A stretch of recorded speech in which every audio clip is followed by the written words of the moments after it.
Hi everyone, this is Faiz and welcome to my channel where I go over all things tech and EVs.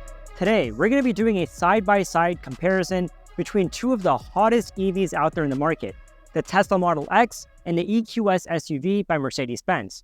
Now, before I begin, let me just say that I've reviewed both of them on my channel. You can click the link above or in the description below to check those reviews out.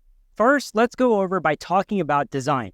The Model X has been around for almost 8 years now, yet it still catches so much attention on the road, and that's even before the rear Falcon Wing doors open up. It has a more angular look with squared off edges and sharp lines. And even though there was a refresh done back a couple years ago, it still pretty much looks the same from when it was first announced. The fog lights changed, it replaced chrome with gloss black accents and other very minor tweaks. And to be very honest, minor tweaks is all that it really needed, because the design of the Model X from the very beginning was modern and futuristic, yet simple and elegant at the same time. Now, the EQS SUV, on the other hand, is more rounded and has a bubbly shape, which, to be honest, I'm not a big fan of.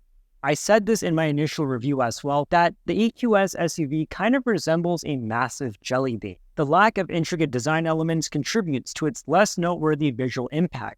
Now, when I compare the EQS SUV and the Model X side by side, it's the Model X that really stands out and, in my opinion, will clearly age way better than the somewhat dull-looking EQS SUV. But things get a little different when we look at the interior. Look, I've been driving the Model X for over a year, and I absolutely love it. But not gonna lie, at times the build quality and the overall fit and finish just doesn't give the premium vibe that it should be giving at this price point. I really wish it had ambient lighting, less use of plastic, and more comfort features like the EQS SUV, but don't take me wrong, the interior of the Model X is not bad. The dashboard makes the interior seem quite sophisticated and elegant, and of course, nothing screams future louder than a yoke steering wheel. And of course, for those who want a more traditional steering wheel, you have the option for that as well. I personally like the yoke as it looks cool and different from all other vehicles, and during autopilot, I actually like how I can just rest my hands on the wide open space area. Now, I like simplicity and minimalism, so what I love is how the analog controls are minimal, as almost everything is done via the large 17-inch touchscreen, giving this cabin a very clean and minimal feel. Now, when you look at the EQS SUV, it's pure luxury. There's an elegant fashion of supple leather, exquisite wood, and a glass-dominant dashboard that creates a premium and luxurious atmosphere. Ambient lighting is also a standard, which makes the vehicle more vibrant and personalized to sit in. When you sit inside this cabin, you feel like you are genuinely getting your money's worth.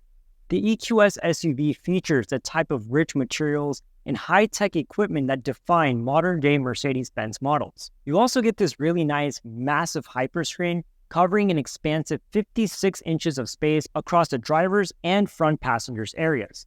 And it possesses this undeniable wow factor. It's an optional feature for the EQS 450 Plus, but comes standard with the EQS 580. But one thing I don't like is that there are buttons literally everywhere.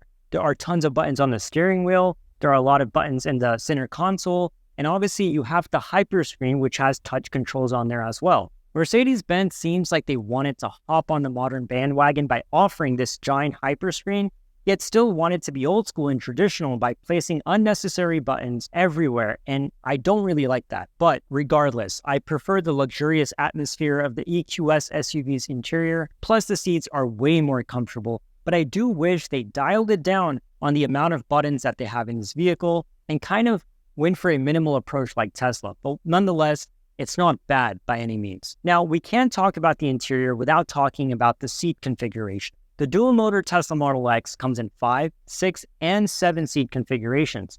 I personally got the 6-seat option and absolutely love it. Though the middle rows are not captain seats, I definitely enjoy the empty space between them, as it's also easier to get to the third row. And if you get the plaid variant, then it's only available with the 6-seat configuration. With the EQS SUV, it's available as both a 5-seater and a 7-seater option, though I do wish there was a 6-seat configuration like the Model X. Now, let's go over infotainment system. Both the Mercedes EQS and the Tesla Model X offer state-of-the-art infotainment systems with a comprehensive selection of features and functionalities. The Mercedes EQS boasts the latest version of the Mercedes-Benz user experience, also known as MBUX, powered by artificial intelligence, which is capable of learning the driver's habits and preferences. The Tesla Model X, however, still stands out to me with its 17-inch touchscreen display. This system runs on Tesla's proprietary software and is known for its responsiveness and ease of use. Plus, there's a voice-activated assistant called Hey Tesla, which can understand natural language commands and respond accordingly. Now, Mercedes also has a Hey Mercedes feature, but Tesla's is way more accurate and intuitive, at least in the testings that I've done. Furthermore, Tesla boasts a special feature called Theater Mode, enabling passengers to watch movies, play video games, or stream content from various different streaming platforms. And look, MBUX is nice, and you can do a lot of what I mentioned regarding the Tesla on the EQS as well. But the user interface and the overall intuitiveness of Tesla software is simply untouched, and it's the best I have used in any vehicle. This is one area that I believe every automaker needs to focus on, the infotainment system and overall operating system in general. Now, before I go over things like range, let's go over perhaps the most important thing, the driving experience and performance. With the Model X, there are two variants, both with a top speed of 149 miles. The dual motor version gives a 0 to 60 of 3.8 seconds. The plaid version with 3 motors has a 0 to 60 of just 2.5 seconds. That is insanely fast. With the EQS SUV, there are 3 variants, all with the top speed of around 131 miles per hour. There is the 450 Plus with a 0 to 60 of 6.5 seconds, the 450 4MATIC with 0 to 60 of 5.8 seconds, and a 580 4MATIC with a 0 to 60 of just 4.5 seconds. So clearly, the base Model X is actually faster than the top-of-the-line EQS SUV, and you can actually feel that while driving. Now, don't take me wrong, the EQS SUV is not a slow car by any means, but it's not as fast as the Model X, which literally flies, especially when you drive it in sports mode. Now, another key difference between the EQS SUV and the Model X is their horsepower. Though the Mercedes EQS has an impressive 355 horsepower, it falls far short of Tesla Model X's 670 horsepower. And if you look at the plaid model of the Model X, then that has over 1,000 horsepower, which is absolutely insane. So yes, the Model X is very, very fast.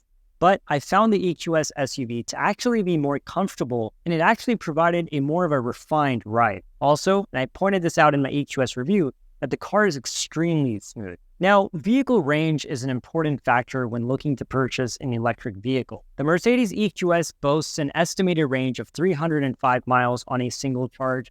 While this is impressive, it falls quite short when you compare it to the Tesla Model X. The Tesla Model X boasts an estimated range of 348 miles on a single charge, far surpassing that of the Mercedes EQS. This impressive number is one of the key selling points of the Model X over its rival. Now, the range difference between the Model X and the EQS is due to several factors, such as battery size and efficiency. Tesla has been developing electric vehicles longer than Mercedes has, so their battery technology is definitely quite a bit more advanced. Furthermore, the Tesla Model X is slightly more aerodynamic, which helps boost its range. Now, a few months back, I would have said that Tesla's supercharging network makes it a clear winner in choosing the Model X, but Tesla has opened up the supercharging network to all auto manufacturers, so Mercedes Benz can also take advantage of this when it comes to charging the EQS SUV. But what I like is that I get way better performance and range with the Model X. Next up, let's talk about pricing. The Mercedes EQS SUV starts at $104,400, while the Tesla Model X now costs just around $79,990. And that's the dual motor version, which gives better range and performance than even the high-end EQS SUV. If you go for the plaid model, which is even faster than the dual motor range, then that starts at $89,990. And that is still cheaper than the base level EQS SUV. In fact, if you get the plaid version of the Model X and include full self-driving, it's still more affordable than the base EQS SUV. Now, after comparing the specifications and features of both the EQS SUV and the Tesla Model X, it's clear that both vehicles possess great strengths, but also their shortcomings. Ultimately, the decision between a Mercedes EQS SUV and Tesla Model X really comes down to individual preferences and needs. While performance and range may be more appealing with the Model X, charging time and overall battery size may be more advantageous with the EQS SUV. Both vehicles are incredible and they offer an upmarket driving experience, making them both strong contenders in the electric SUV market. For me, the 3 things that matter the most is range, performance, and technology, And those 3 reasons alone is why I choose the Model X over the EQS SUV. Plus, the high-end Model X Plaid variant is still cheaper than the base EQS SUV, so that is another thing going for the Model X. But at the end of the day, I want to know your thoughts and questions regarding both of these vehicles. Which one do you prefer? Whatever it is, comment below, let me know your thoughts. And as always, subscribe to my channel for more videos regarding electric vehicles. I've dropped both the EQS SUV review and the Tesla Model X review in the description below, so be sure to check those out. Till then, see you next time.